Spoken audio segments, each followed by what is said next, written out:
السلام علیکم ناظرین کرام، نئی ویڈیو میں آپ کو خوش آمدید کہتے ہیں۔ بہت بڑی ڈیولپمنٹس ہوئی ہیں اسلام آباد ہائی کورٹ سے۔ جو خبریں آ رہی ہیں، یہ خبریں اگر درست ہیں تو بادشاہ سلامت کے برے دن شروع ہونے والے ہیں۔ اس کے پاس بھاگنے کا اور منہ چھپانے کا بلکہ چھپنے کا کوئی رستہ باقی نہیں رہے گا۔ جو خبریں ہیں وہ ناقابل یقین حد تک اچھی خبریں ہیں۔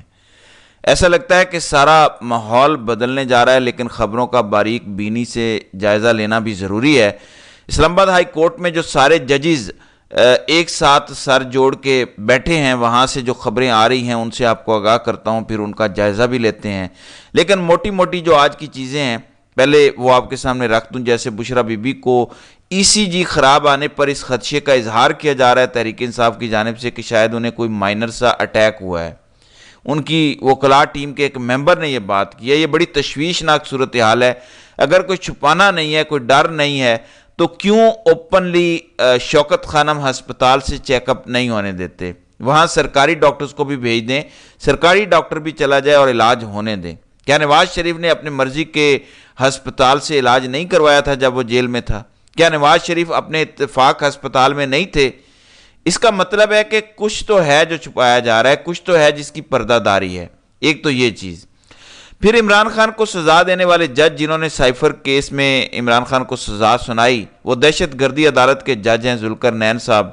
انہوں نے عامر مغل کے کیس میں سب وکلاء کے سامنے اگلی تاریخ دی۔ جب سارے وہاں سے نکل گئے تو اچانک ان کی ضمانت ہی خارج کر دی۔ ظاہر ہے پیچھے سے بڑے صاحب جو کارروائی ڈالتے ہیں وہ کارروائی ڈالی گئی، انہیں کال آ گئی ہوگی، یا بندہ جو ہر وقت عدالت میں موجود ہوتا ہے اس نے اشارہ کیا ہوگا۔ اس کے بعد مس کنڈکٹ کی ان کے خلاف کارروائی ہوئی، اور اب یہ کہا جا رہا ہے کہ ان کو واپس لاہور بھیج دیا گیا ہے۔ سکندر ذوالقرنین جو اسلام آباد میں انسداد دہشت گردی عدالت میں بیٹھتے تھے، جنہوں نے سائفر کیس میں عمران خان کو سزا سنائی، مس کنڈکٹ کا ان پر چارج لگا ہے۔ اب ان کی خدمات لاہور ہائی کورٹ کو واپس کی گئی ہیں، اور جج نے بڑے سخت ریمارکس بھی پاس کیے ہیں ان کے حوالے سے۔ یہ اللہ کی طرف سے ڈیوائن جسٹس ہے کہ وہ بندہ جس طرح سے مس کنڈکٹ کا مرتکب ہوا اور کیا کچھ کیا ہے اور پکڑا کسی اور چیز میں گیا ہے، یہ ایک اور نشانی ہے کہ عدلیہ میں کچھ ججز کھڑے ہونا شروع ہو گئے ہیں۔ میں ساری تفصیل آپ کو بتاتا ہوں۔ ناظرین کرام، عمران خان کو جب انہوں نے سزائیں دیں اور جس طرح کا انہوں نے بیانیہ بنایا، جس طرح سب کچھ کیا گیا سائفر اور توشہ خانہ کیس میں، 6 ججز کے خطوط کے بعد عمران خان کے سارے دعوے کی تصدیق ہو گئی۔ ججوں سے زور زبردستی فیصلے لیے گئے، مجبور کیا گیا، دھمکیاں دی گئیں۔ لیکن جو ڈیولپمنٹ اس وقت ہو رہی ہے اسلام آباد ہائی کورٹ میں، جو اجلاس ہوا ہے فل کورٹ کا، کہا جا رہا ہے کہ جو ایکسپیکٹ کیا جا رہا تھا وہ نہیں ہوا۔ ایکسپیکٹ یہ تھا کہ 6 ججز کے ساتھ جب بیٹھیں گے عامر فاروق تو تقریباً اسی طرح کے گلے شکوے ہوں گے جیسے قاضی نے کیے تھے۔ قاضی کے حوالے سے رپورٹ ہوا کہ جب قاضی صاحب نے 6 ججوں کو بلایا اور ان سے ملاقات کی تو انہیں کہا کہ آپ نے میری پیٹھ میں چرا گھونپ دیا ہے۔ یہ قاضی صاحب کے الفاظ رپورٹ ہوئے ہیں۔ بظاہر یہ لگتا ہے کہ یہاں پہ یہ بات چیت ہوگی کہ 6 ججز ایک طرف کھڑے ہوں گے، میاں گل حسن اورنگزیب اور عامر فاروق دوسری طرف ہوں گے، کیونکہ ان کا تو کوئی خط نہیں آیا۔ لیکن ابھی رپورٹ یہ آ رہی ہے کہ سارے ججز سیم پیج پر ہیں۔ عامر فاروق نے بھی 6 ججز کے ساتھ کھڑے ہونے کا فیصلہ کیا، اور بظاہر ایسا نظر آتا ہے کہ اب آئندہ کے لیے ایک پورا میکنزم بنے گا۔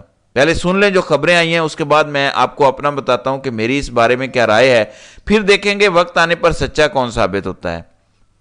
ناظرین کرام، خبریں یہ ہیں کہ اب مستقبل کے لیے ایک لائحہ عمل بنایا جائے گا جس میں یہاں تک سوچا جا رہا ہے کہ ISI کے لوگوں کی ہائی کورٹ میں داخلے پر پابندی لگائی جائے۔